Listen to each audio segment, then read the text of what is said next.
Well, the Bible teaches that God foreknows everything that happens. The New Testament has a whole vocabulary of Greek words with the prefix pro, P-R-O, like prognosos, for knowledge, promartureo, foretell, praorizo, foreordain.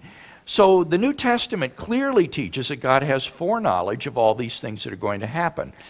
Now the fatalist says that if God foreknows what you're going to do, then when the time arrives for you to do it, you're not free to do anything else because God cannot be mistaken.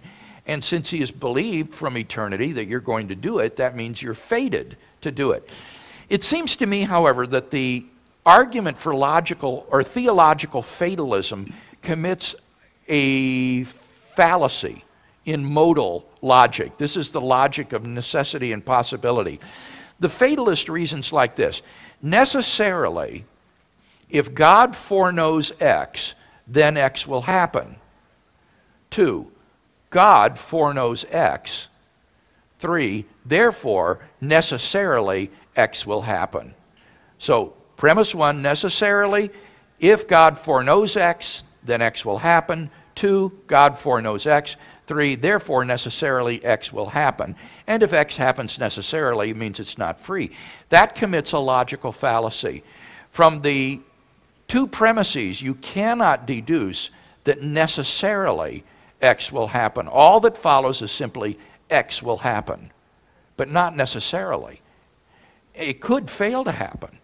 But if it were to fail to happen, then God would have foreknown something different. So by your actions, you have the ability, by what you do, in a sense, to determine what God will have believed in the past. His knowledge is sort of like an infallible barometer of the weather. The barometer never fails. It's always right. But clearly, the barometer doesn't determine the weather.